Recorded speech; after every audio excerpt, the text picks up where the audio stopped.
Hello friends, इसके पहले हमने जो क्वेश्चन देखा है वो क्वेश्चन रिलेटेड था कॉल्स इन एरियर्स। वहाँ हमने दो होल्डर्स के लिए कॉल्स इन एरियर्स को देखा था।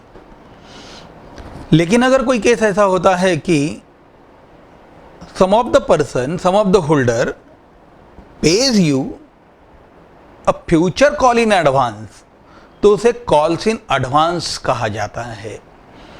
और अगर हम इस कॉल्स इन एडवांस के बारे में सोचेंगे तो होता क्या है, अब अभी तो उसने हमको एडवांस में पैसे दे दिए, लेकिन जब फ्यूचर में वो कॉल आने वाला है तब वो हमको पैसे देने वाला नहीं है।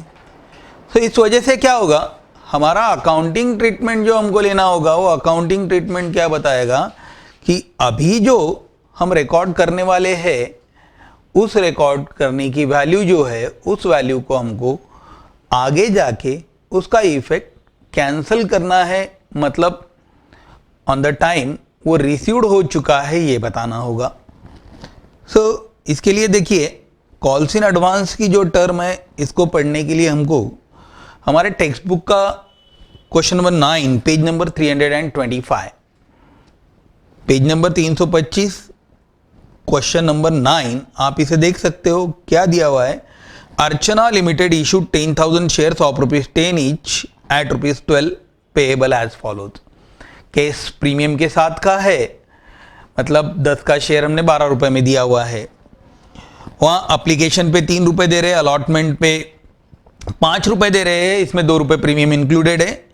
4 जो दिए जा रहे हैं वो फाइनल कॉल को, फर्स्ट एंड फाइनल कॉल के लिए अप्लाइड हो रहे हैं। कंपनी को 8,000 शेयर्स रिसीव्ड हो रहे हैं, ये अंडर सब्सक्रिप्शन का केस हो गया। देखिए यहाँ पे 3 पॉइंट आ गए।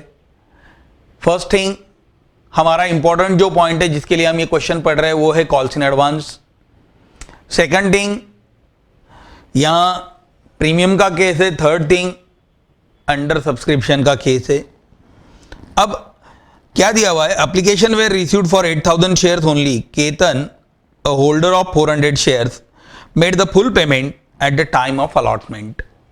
केतन एक होल्डर है जिसके 400 शेयर जिसने हमसे कॉल आउट किए थे, हमको जिसको 400 शेयर देना था, लेकिन हुआ क्या, उसने हमको ये 400 शेयर्स के ऊपर एडवांस में अलॉटमेंट को ही पूरा पेमेंट कर दिया है। अब यहां एरियर्स ऑफ कॉल नहीं है, हमको एडवांस ऑफ कॉल्स का स्टडी करना है। आप यहां देख सकते हो कि एप्लीकेशन के समय 3 रुपए मिले हैं। देखिए, एप्लीकेशन के लिए हमको यहां कोई चेंज करने की जरूरत नहीं है, मतलब हमारे कॉमन एडजस्टमेंट होंगे। रीजन क्या है कि अंडर सब्सक्रिप्शन है। ओवर सब्सक्रिप्शन होता तो वहां पे रिकॉर्डिंग के समय हमको कुछ सोचना पड़ता था, रिफंड करना पड़ता था, लेकिन यहां कुछ हम रिफंड करने वाले नहीं है। सुनाओ व्हाट टू डू। हमारा पहला ट्रांजैक्शन, पहला एंट्री क्या होगा, देखिए।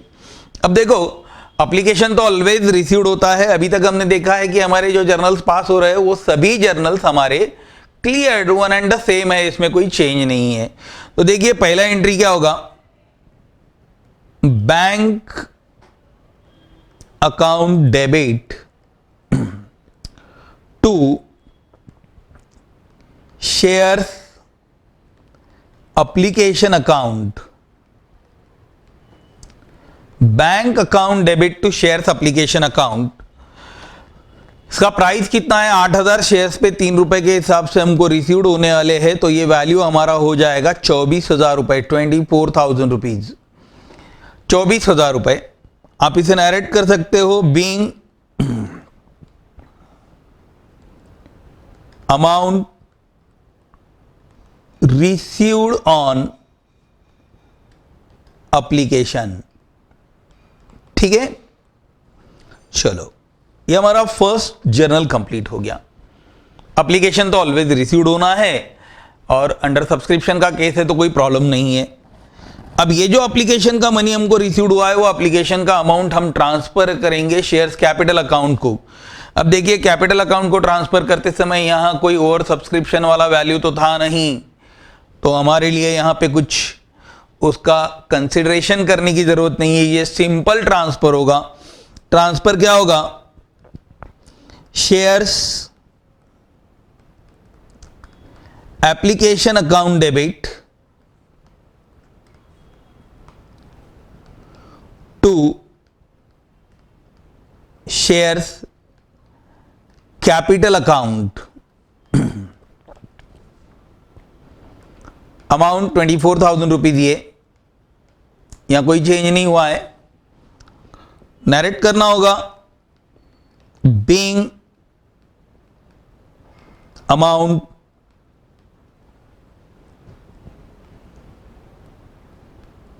being application amount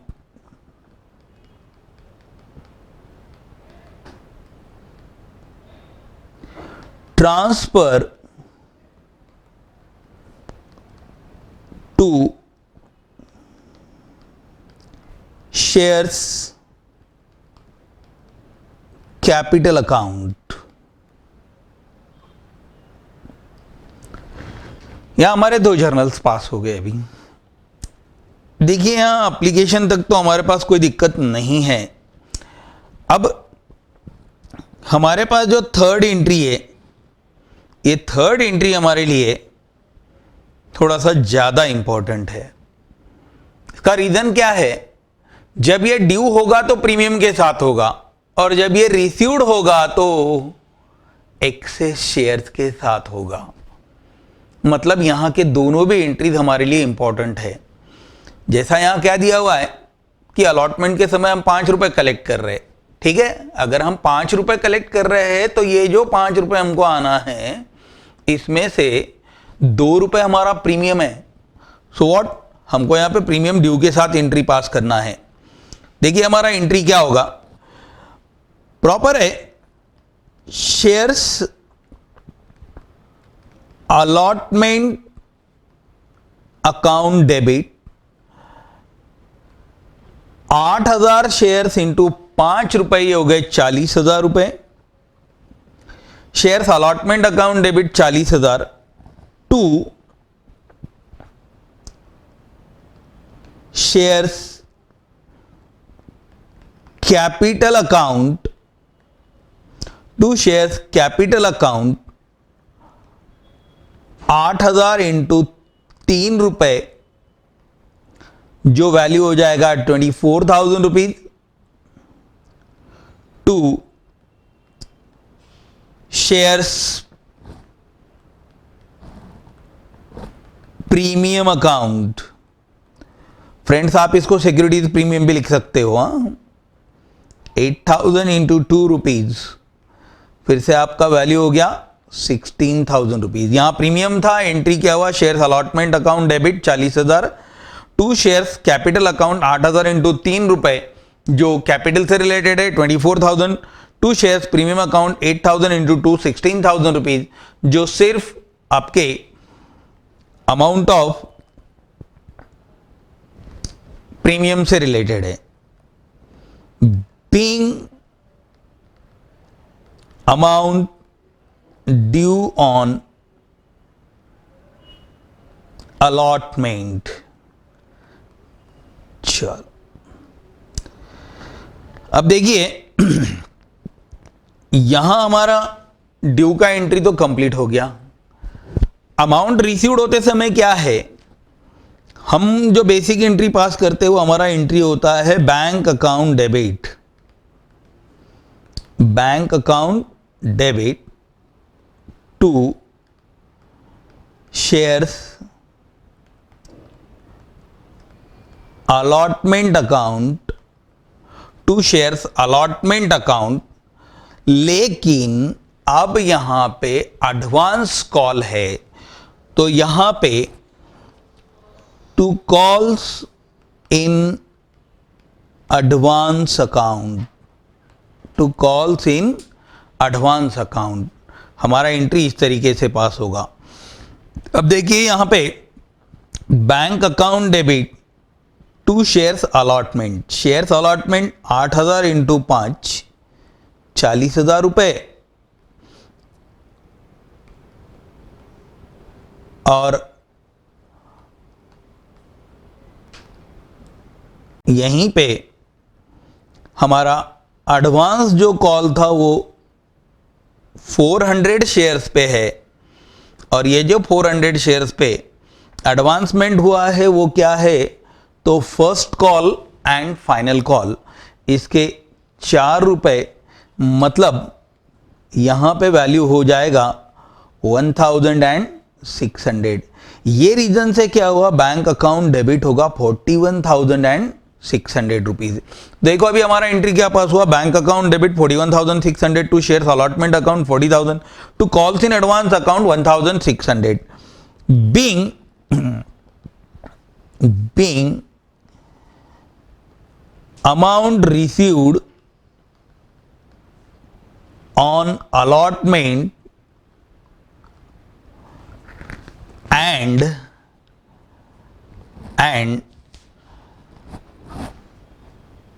on 400 shares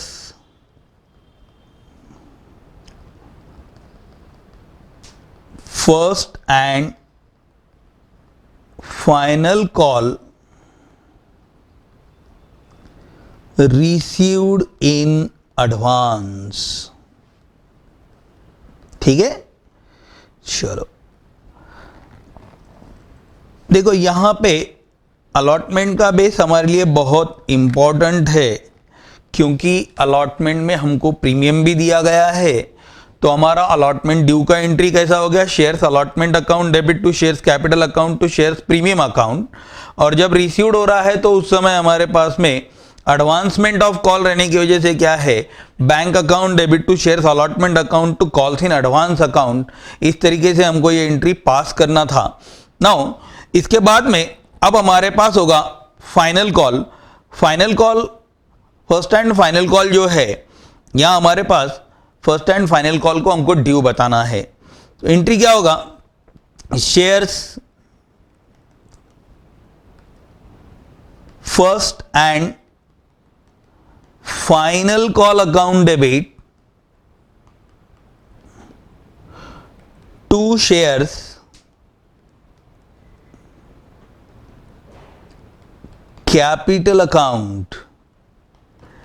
8,000 shares पे अगर हमको 4 रुपए के हिसाब से मिलना है तो होगा 32,000 रुपीज, 32,000 रुपए, 32,000 rupees being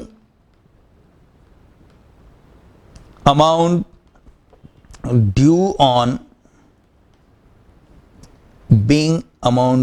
on final call, sorry first and final call, first and final call.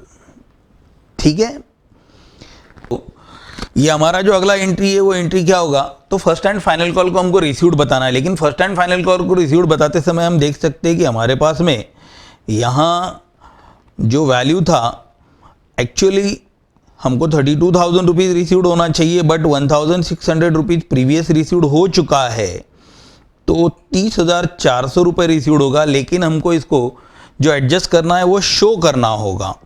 तो एंट्री कैसी होगी, bank account debit 30,400, bank account debit 30,400, calls in advance account debit 1,600 to shares first and final call account 32,000 rupees being amount received on first and final call, first and final call and calls in advance adjusted. ठीक है, तो यहाँ हमारे ये calls in advance का case complete होता है। देखो हमारा फाइनल जो एंट्री हुआ है, bank account debit calls in advance account debit to shares first and final call account. इस एंट्री में भी हमको एडवांस कॉल का इफेक्ट लेना पड़ेगा, और ये जो एडवांसमेंट है उसको हमने यहाँ पे एडजस्ट किया हुआ है। ठीक है, तो ये हमारा कॉल्स इन एडवांस का भी केस हो गया। देखिए हमने पहले शुरुआत से जो है under subscription, over subscription, full subscription, calls in arrears, one holder two holder, calls in advance, ये सभी केसेस यहाँ पे हमने स्टडी किए हैं। वैसे तो हमने पूरे के पूरे जर्नल्स जो होते हैं उन सभी जर्नल्स को हमने यहाँ पे स्टडी किया हुआ है। ओके,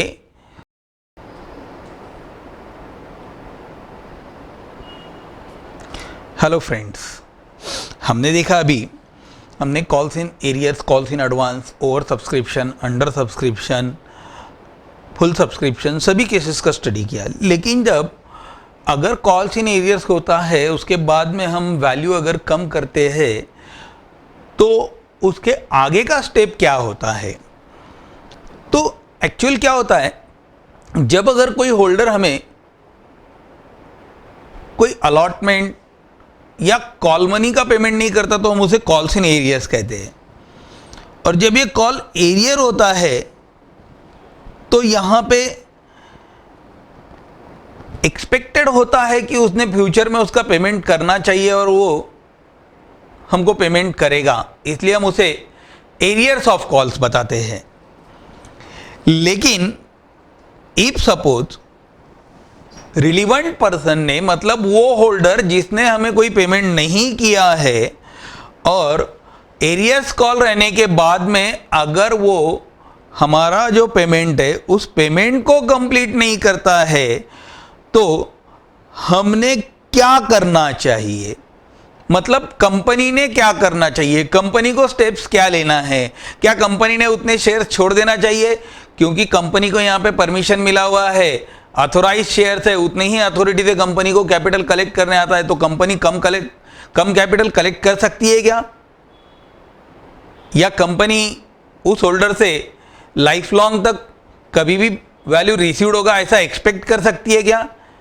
क्योंकि कंपनी का जो नीड है वो प्रेजेंट नीड है, कंपनी फ्यूचर तक रुक नहीं सकती है।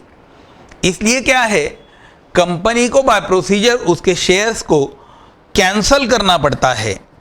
अब ये कैंसल करना मतलब क्या है, तो ये नॉर्मल कैंसलेशन नहीं होता है, हमको उस होल्डर को हमारे शेयर रजिस्टर में से कैंसिल करना है, जिसे अकाउंटिंग ट्रीटमेंट के हिसाब से बताया जाएगा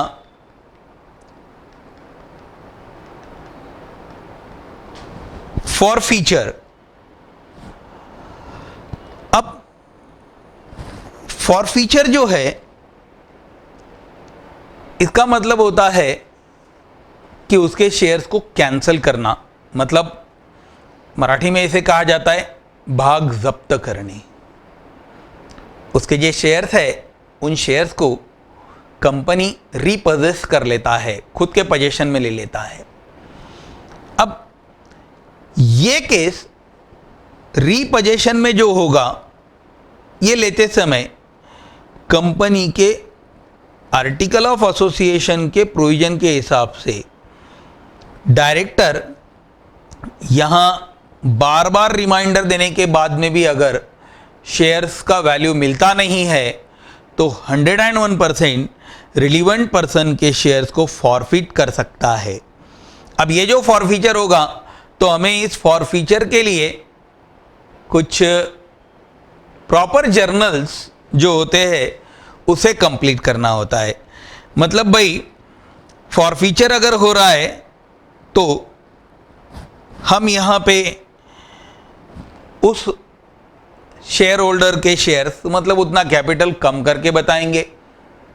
अब ये कैपिटल कम करने के लिए जो हमको जर्नल्स पास करना होते हैं, तो ये जर्नल कैसे होते हैं, यहाँ देखो प्रॉपरली जर्नल एंट्री कैसी होगी, अब फॉरफीचर करते समय ऐसा तो नहीं होता है, क्योंकि जो होल्डर है उस होल्डर ने यहाँ गलती की हुई है, उसने हमको पेमेंट किया हुआ नहीं है। तो यहाँ तो ऐसा नहीं होगा, कंपनी ये बोलेगी भाई चल तूने अभी पेमेंट नहीं किया तो ये ले ले, तेरे शेयर्स हम फॉरफिट कर रहे और तूने जो हमको अमाउंट दिया था अमाउंट हम तुमको पेड कर रहे ना। कंपनी ऐसा बिल्कुल नहीं करेगा।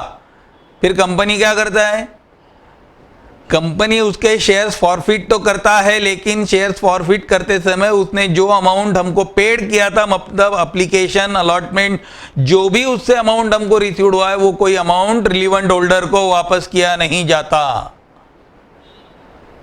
अब उस अमाउंट को कंपनी में अपने लायबिलिटी साइड में शो करना पड़ता है। तो इसलिए अब कॉमन फॉरफिट करते समय कंपनी अपना जर्नल किस ढंग से पास करेगा, देखिए। अब यहां पे shares capital account debit, shares capital account debit to shares forfeiture account, shares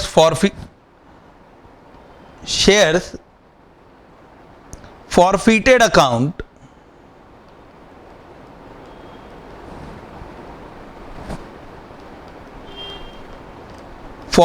account, to calls in arrears account. Normal है, एंट्री बहुत आसान तरीके से पास हो रहा है। शेयर्स कैपिटल अकाउंट डेबिट अगर किया गया है तो इसका मतलब क्या है कि हमारे शेयर्स कैपिटल का कैंसलेशन हो गया। अब ये जो शेयर्स कैपिटल का हमारा कैंसलेशन हो रहा है, इसके लिए शेयर्स कैपिटल अकाउंट डेबिट हो गया to shares forfeited account to calls in arrears account. अब ये जो फॉरफिटेड है, यहां जो शेयर्स कैपिटल अकाउंट है ये फुल अमाउंट से होगा। फुल अमाउंट के मायने होते हैं जितने अमाउंट के लिए शेयर्स को इशू किया गया है उतने कंप्लीट अमाउंट के लिए है। शेयर्स फॉरफिटेड अकाउंट मतलब क्या है, जितना अमाउंट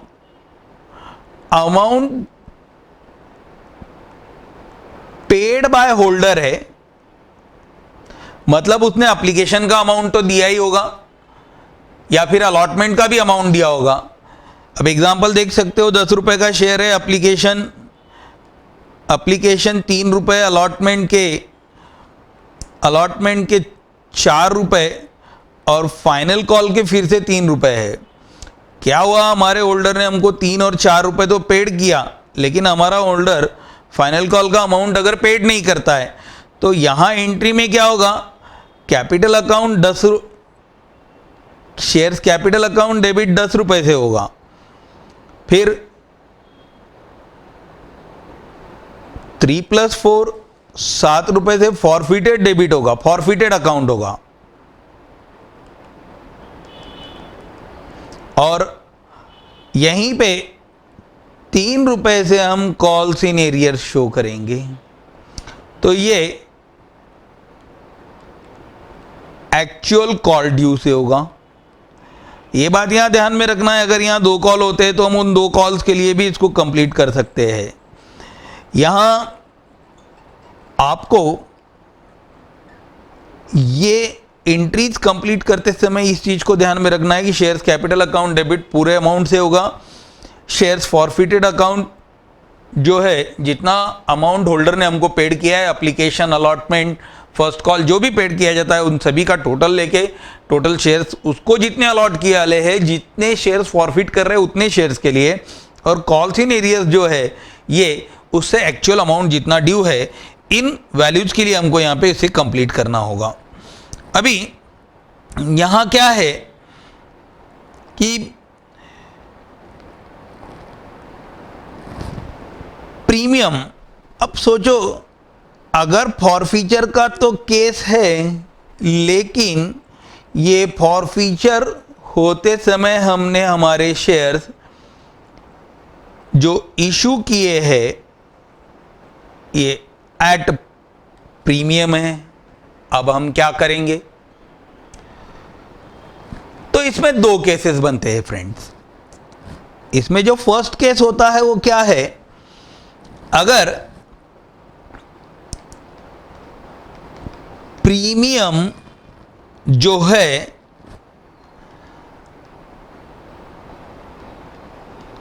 ऑलरेडी रिसीव्ड हो जाता है,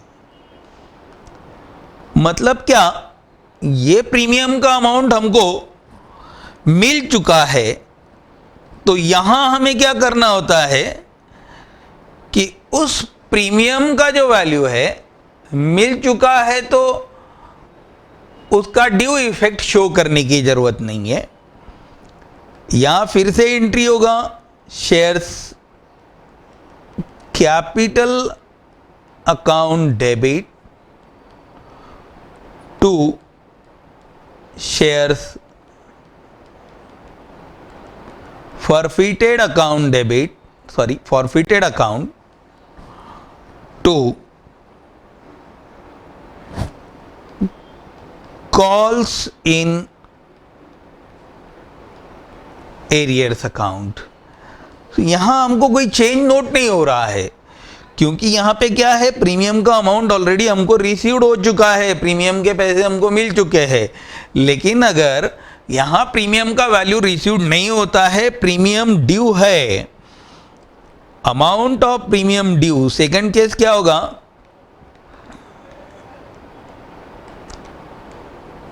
प्रीमियम नॉट रिसीव्ड, या हम इसे ड्यू कह सकते हैं। अगर प्रीमियम का वैल्यू हमारे पास ड्यू है तो फिर हमें क्या करना चाहिए, एंट्री किस ढंग से पास होता है? प्रॉब्लम कुछ नहीं है, यहाँ एक ही चीज़ होती है, जो वैल्यूज नहीं है उसके लिए प्रॉपर जर्नल जो है उस जर्नल को हमको स्टडी करना होगा। तो हमारा ये जर्नल क्या है, फॉरफीचर का मतलब ये cancellation of capital of the holder, हम उसको कैंसिल कर रहे हैं, तो शेयर्स कैपिटल अकाउंट डेबिट होगा। लेकिन फ्रेंड्स यहां प्रीमियम का अमाउंट रिसीव्ड नहीं हुआ है, तो हमको यहां प्रीमियम का अमाउंट शो करना पड़ेगा। शेयर्स प्रीमियम अकाउंट, इसे भी डेबिट करना है to shares forfeited account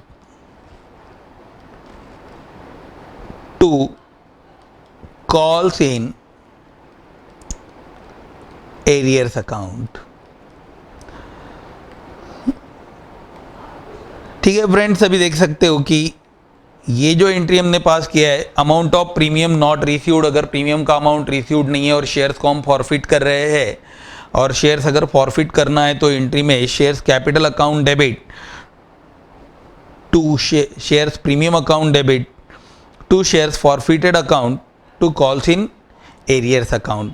capital account debit जो है ये हमारे फुल अमाउंट से होगा, शेयर्स प्रीमियम ड्यू अमाउंट से होगा, और फॉरफिटेड रिसीव्ड अमाउंट से होगा, और फिर से calls in arrears actual call due से होगा। तो हमको यहाँ जो एंट्रीज पास करना है, इन एंट्रीज के लिए हमको ये चीज़ ध्यान में रखना है कि हमारे पास यहाँ फॉरफीचर का जो एंट्री है, ये फॉरफीचर का एंट्री पास करते समय अगर प्रीमियम का अमाउंट हमारे पास ड्यू हो जाता है तो हमको शेयर्स प्रीमियम अकाउंट हमारे जर्नल्स में शो करना नेसेसरी है, कंपलसरी होगा। अब यहाँ हम देख सकते कि अब भाई हमने तो शेयर्स फॉरफिट कर लिए, ठीक है। अब ये शेयर्स फॉरफिट करने के बाद में क्या कंपनी अपने पास रखेगी? ना, अरे कंपनी को तो कैपिटल कलेक्ट करना है, तो इसलिए यहाँ कंपनी के पास परमिशन होता है री इशू का। अब ये री इशू के मायने क्या होते हैं? अब री इशू ऑफ फॉरफिटेड शेयर्स, जो शेयर्स फॉरफिट किए गए हैं हम उन शेयर्स को री इशू कर रहे हैं। देखिए अगर फॉरफिटेड शेयर्स को हम री इशू करते हैं तो उस री इशू के लिए हमारे पास जो एंट्री पास होगा, इस एंट्री में हमको बिलो प्राइस इशू करना है। और अगर हम बिलो प्राइस इशू कर रहे हैं तो हमारा जर्नल किस ढंग से पास होगा, तो यहां बैंक अकाउंट डेबिट, शेयर्स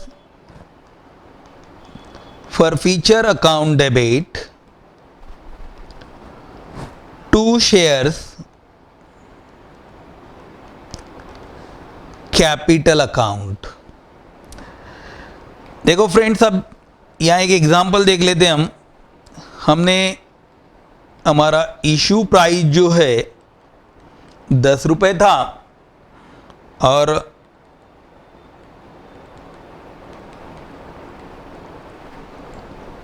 जो री इशू प्राइस है ये हमारा 8 रुपया था। अब यहां देख सकते हैं जब हम री इशू कर रहे हैं तो री इशू करते समय क्या है, हमने 8 रुपये में अगर शेयर इशू किया है तो यहां री इशू प्राइस से बैंक अकाउंट डेबिट होगा।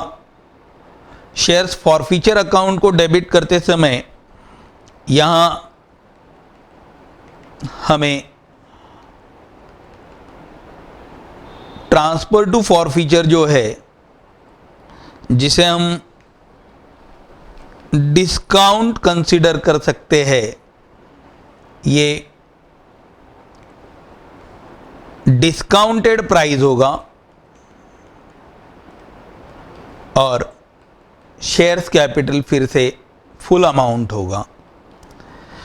यहां हमने जो वैल्यू शेयर्स फॉरफीचर को ट्रांसफर किए, आप देख सकते हो कि पहले एंट्री में शेयर्स फॉरफिटेड अकाउंट क्रेडिट है और री इशू के एंट्री में शेयर्स फॉरफीचर अकाउंट यहां डेबिट है।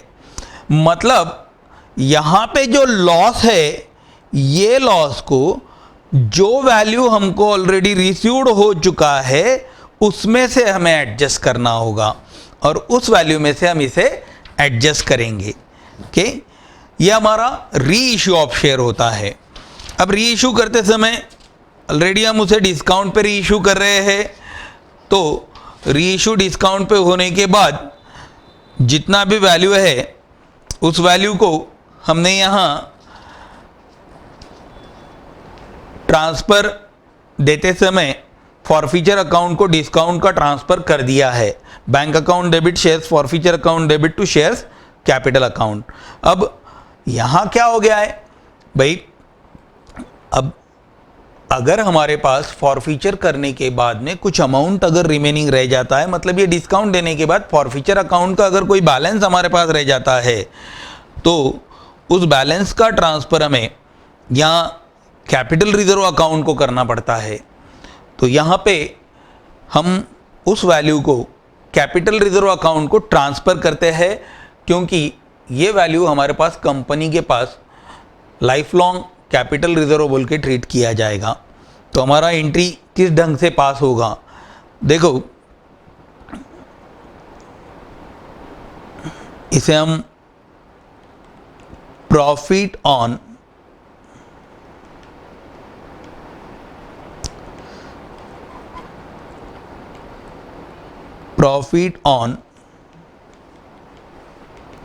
forfeiture